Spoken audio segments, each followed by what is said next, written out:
India की policy मुनाफिकाना होगी या इंडिया को कोई होश आ गई होगी या अकल का वो नाखून लेंगे? देखिए, आज के दिन तक हमारी 3 कामयाबी हैं। पहली कामयाबी ये है कि हम अखलाकी तौर पर हम इस बात को साबित करने में कामयाब रहे हैं कि हम बतौर नेशन पुरअमन कौम है और अमन की प्रचार की बात करते हैं। और हम ये भी कहते हैं कि अमन जो है यकतरफा नहीं होना चाहिए, दोनों तरफ अमन की ख्वाहिश होनी चाहिए। सही। दूसरी हमारी कामयाबी कल हुई जब हमारे DGISPR ने बड़े लॉजिक के साथ, बड़े सबूतों के साथ मीडिया पर इंडिया के उन जो प्रोपेगेंडा मशीनरी चल रही थी, जो कुछ कह रहे थे, उसको साबित किया कि नहीं, ऐसा नहीं है। हमारे यहाँ जो कुछ हुआ है ये इंडिया का एग्रेशन था और उसने हमारे सिविलियन जो लोग थे उनको टारगेट किया और इंटरनेशनल ट्रीटी की जो खिलाफवर्जी की। फिर उन्होंने फुटेज दिखाई, तस्वीर दिखाई, जिस तरह इंडिया के जो डिप्लोमेट थे लंदन में, वो जो तस्वीर दिखा रहे थे, जो आलिम जनाजा पढ़ा रहे थे शोहदा का, उसको किसी हमारे यहाँ एक लीडर के साथ जोड़ा कर उनके भाई हैं, ये लॉजिक के साथ चीज़ें प्रूव करी। फिर जो शोहदा की तस्वीर दिखाई, हम इखलाकी तौर पर भी, टेक्निकल भी, और आज हमने साबित कर दिया कि अगर हम पे जंग ठोसोगे तो हम उसका जवाब देना जानते हैं और हमने दिया भी है। जिस तरह बड़ी डिटेल में ब्रिगेडियर गजनफर साहब ने चीज़ों का बताया। लेकिन जो कॉल आई है मार्क रूबियो की, जो फॉरेन मिनिस्टर हैं, सेक्रेटरी हैं उनके US के, देखिए हमारा स्टैंड अब भी है, एग्रेशन इंडिया ने किया है।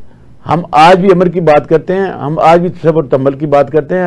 हमारी आज भी ये लॉजिक है कि बातचीत को डायलॉग के जरिए हल करना चाहिए और बातचीत में सबसे जो बोन ऑफ कंटेंशन है वो मकबूजा कश्मीर का है, जो 1948 से जो उसको हल करना चाहिए। लेकिन अभी देखें, मैं कहने दे, हम अमन की बात हम जरूर करते हैं, लेकिन एक ऐसा लीडर जो नफरत की बुनियाद पर वोट लेके आया हो, जो हिदायत की बर्तरी की बुनियाद पे वोट लेके आया, जिसकी एक बुनियादी तो बेसिकली जिनकी एक RSS एक मिलिटेंट तंजीम हो, उस शख्स से अमर की बात सुनना हमें कोई ट्रस्ट नहीं है।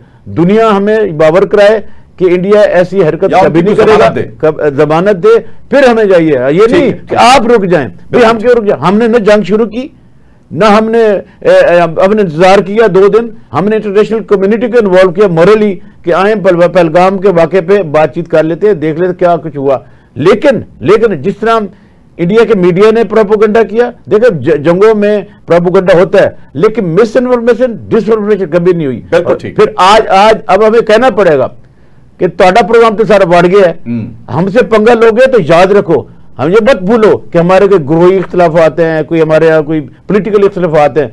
हमारे मुल्क की तरफ कोई आंख उठा के देखेगा तो हम आंखें निकाल देंगे, हमारे मुल्क की तरफ कोई कदम बढ़ाएगा हम वो पाँव में काट देंगे। लेकिन हम मुसलमान हैं, हम बिलीव करते हैं यूनिटी पे, हमारा इखलाक पे, और हम अमन के दाई हैं। हमारा तो कुरान पाक ये तालीम एक इंसान की जान बचाना पूरी इंसानियत की। ये जो आपने बात की है ना, ये जो बीज बोए हैं तासुबाती लिसानियत की बुनियादों पे या पाकिस्तान के अंदर जो मजहबी तफर्रुका फैलाने की कोशिश की गई है, तो ये मैं समझता हूं कि ये बड़ी सोचने वाली बात है। ये इधर से ही ये मर्ज आया है, ये इसी मुल्क से ये सारे अमराज दाखिल हुए हैं।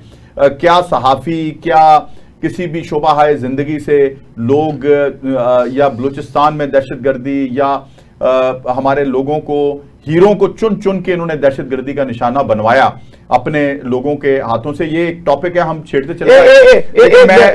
गजनफर साहब जानते को, जिससे ब्रिगेडियर गजनफर साहब ने बड़ी डिटेल के साथ बताया और कर्नल साहब ने, देखिए इस तमाम गुफ्तगू में इंडिया अब तक ये साबित नहीं कर पाया कि हमने किसी बंदर को, किसी गिरजे को, किसी एक सिविलियन को टारगेट किया।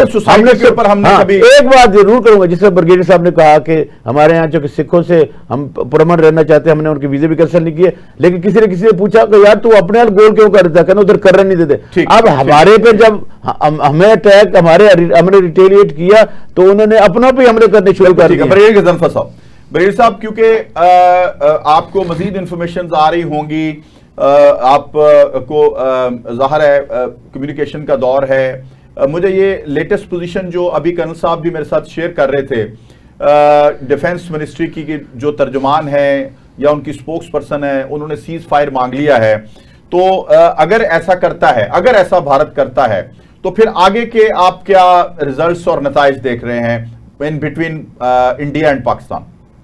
हाँ जी, वो कर्नल सोफिया कुरैशी उनका कोई 1.5 घंटे पहले 2 घंटे पहले गालबन एक क्लिप अपलोड हुआ था। तो पहले तो लोग ये समझ रहे थे कि सारे ये शायद ये आर्टिफिशियल इंटेलिजेंस के जरिए अपलोड किया गया, लेकिन जब उसका फोरेंसिक करके फिर उसको मेरे ख्याल पाकिस्तान टीवी ने चलाया जिसमें वो ये कह रही है कि जी पाकिस्तान वे तनाव नहीं चाहते हैं और इसके तनाव का मतलब यू नो द एस्केलेशन नहीं चाहते। सही। तो एस्केलेशन की लेटर से तो हम गुजर गए हैं, हम तो डिक्लेरेशन ऑफ वॉर के फेज में आए हैं। बिल्कुल ठीक। तो उसे ये कहना ही चाहिए था कि हम फर्दर जंग नहीं चाहते हैं। बहरहाल लेट्स सी व्हाट हैपेंस, क्योंकि वो मार्को रूबियो की जो अब देखिए ना, मैंने ये कहा था, ये मेरा मौक़िफ़ है और इसमें बिलीव भी करता हूँ और बहुत सारे लोग बिलीव करते हैं। किसी एक बहुत बड़े अपना मिलिट्री थिंकर हैं मैकाबली, उनकी सेइंग है, उन्होंने कहा था कि at times the peace comes through the barrel of the gun.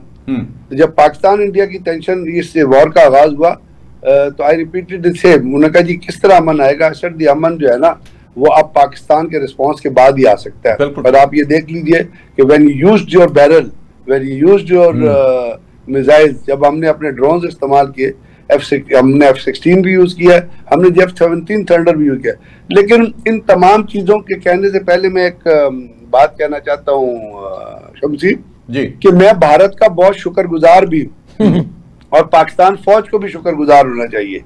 Air force भी एयरफोर्स तो खैर पहले टेस्ट हो गई थी, लेकिन अब ये F-17 थंडर के बाद जो J-10 आया है तो हम शुक्रगुजार इसलिए हैं कि हमने जो मिसाइल्स बनाए थे या हमारे जो नए अपना ब्लॉक 3 की जो इंडक्शन हुई थी एयरफोर्स के अंदर, और हमने जो अपने ड्रोन खुद भी इंडिजीनियस डेवलपमेंट की थी, टर्की के साथ मिलकर हमने बड़े ड्रोन बनाए, चाइना के साथ हमारी ड्रोन टेक्नोलॉजी बड़ी चल रही है, एक दो और वो वेस्टर्न ममालिक हैं उनके हमने ड्रोन टेक्नोलॉजी उनके साथ डेवलप किया है। ये तमाम चीजें जैसे हमने जो मिसाइल बनाए, अब्दाली बनाया, गाजी बनाया, शाहीन बनाया, शाहीन 1 बनाया, शाहीन 2 बनाया, ये सारे मिसाइल हमने फायर किए थे हवा में, यानी टेस्टिंग रेंज पे ये मिसाइल फायर हुए थे। टेस्टिंग रेंज पे जो मिसाइल उसकी लाइव फायरिंग तो होती है, लेकिन उसका इफेक्ट आप जो है वो लिमिटेड सा इफेक्ट देखते हैं कि वो गिरा और डिसइंटीग्रेट हो गया। इंडिया ने पाकिस्तान को ये अपॉर्चुनिटी प्रोवाइड किया है कि हमने अपना एमोनिशन, हमने अपने ड्रोन्स, हमने अपने ब्लॉक 3 और हमने अपने J-10 लाइव टेस्टिंग कर ली है। क्या बात है, हमने लाइव टेस्टिंग की है उसकी।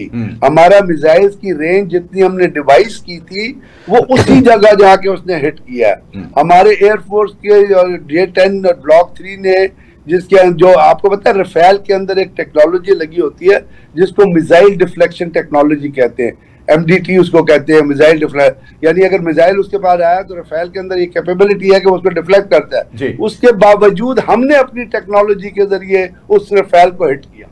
बिल्कुल। तो ये जो किया J-10 ने किया, और J-10 ने किया थ्रू चाइनीज मिसाइल PL-15 जो हम चाइनीज ने हमें, तो चाइनीज तो बड़े खुश है, वो तो छलांगे मार रहे हैं कि उनका वेपन टेस्ट होके उनके जो स्टॉक मार्केट पे शेयर है वो पता नहीं 272% अप चला गया। ये बिजनेस माइंडेड सोच उनकी जो है साथ उनको पूरी दुनिया में मकबूल कर गई। बिल्कुल ठीक बात है। तो ये एक तो उन्होंने ये शुक्र किया, जो उनका ये शुक्रिया कि उन्होंने पाकिस्तान को ये अपॉर्चुनिटी प्रोवाइड की। दूसरी चीज है, कल तक मार्क रूबियो ये कह रहे थे, आपने उनका स्टेटमेंट पढ़ा होगा, JD वैंस का कल रात का स्टेटमेंट था कि जी हम पाकिस्तान इंडिया के तमाम तनाज़े में इंटरफेयर नहीं करेंगे। बिल्कुल ऐसा ही है। आज उनका जो फोन आया उसमें उसने क्या कहा है कि हम सालसी के लिए तैयार है। So you have used the barrel of the gun and the peace is coming through the barrel of the gun, यानी उनको कान हो गए। एट टाइम्स ये जरूरी हो जाता है और पाकिस्तान का रिस्पांस टाइमली था